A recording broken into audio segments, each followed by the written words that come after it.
My name is Harold Whitaker. I am 72 years old, a widower for the last 8, and a man who has always tried to live quietly and honorably. My late wife, Eleanor, was the light of my life. We had one daughter together, Carolyn.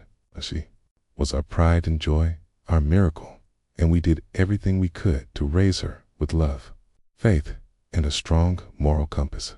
I built a small construction business from nothing. I spent decades working from dawn until nightfall, building houses that other families would call their forever homes.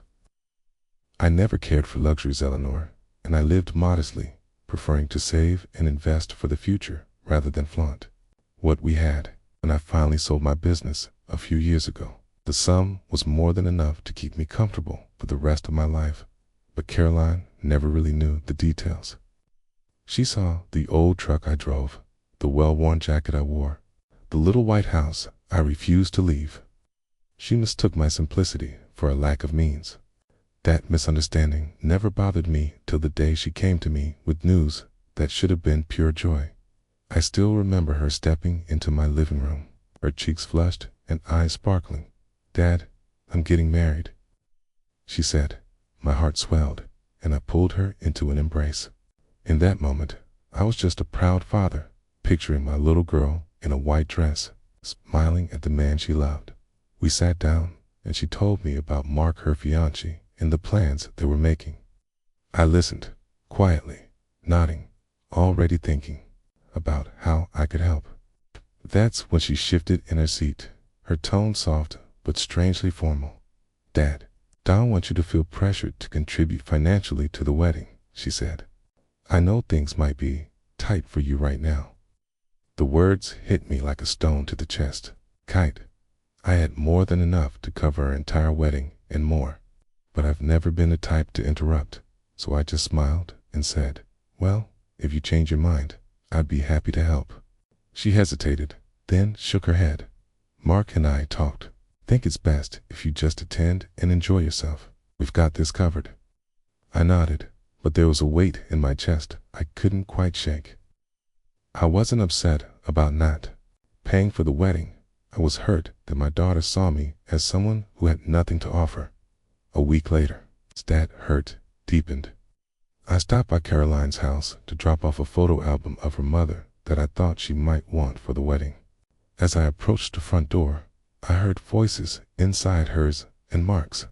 "Honestly," Caroline said, her voice carrying a note of irritation, "I don't want Dad meddling or making this about him. And, well, he's not exactly someone you show off in front of your friends." They both laughed. I froze.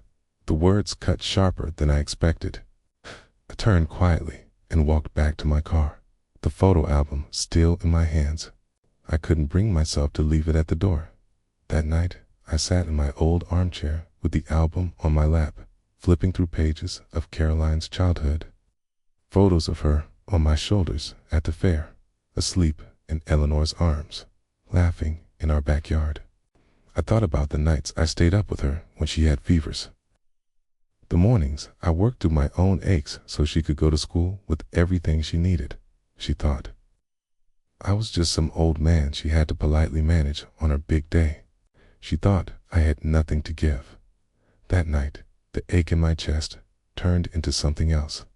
Not anger, not exactly, but a cold, steady resolve. If my daughter truly believed I couldn't contribute, then I would find a way to show her just how wrong she was. And when I did, she would never forget it.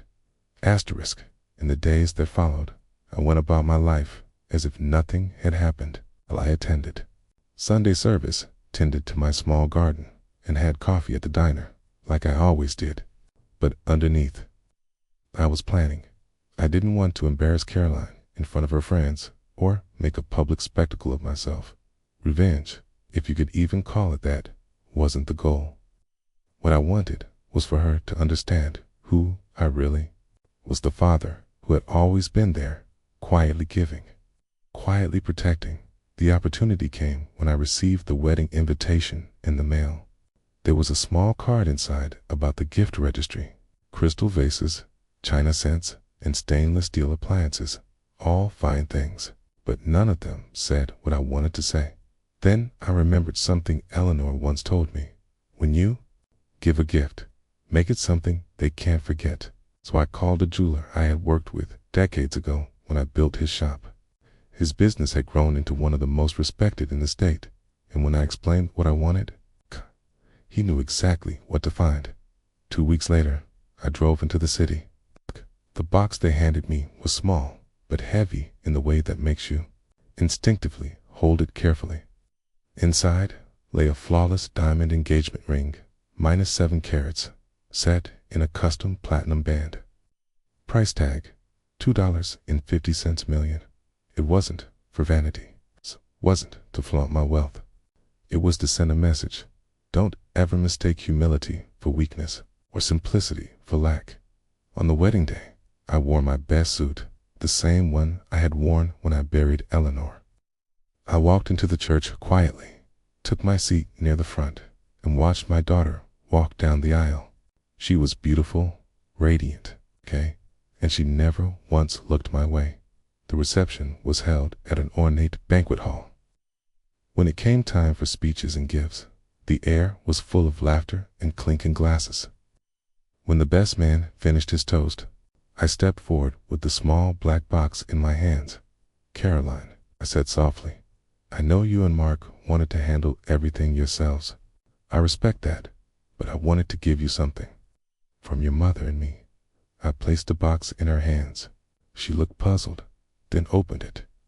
The moment her eyes fell on the diamond, the room went silent. She gasped, her hand covering her mouth, and even Mark looked like he'd forgotten how to breathe. "This," I continued, "was something your mother and I talked about long ago.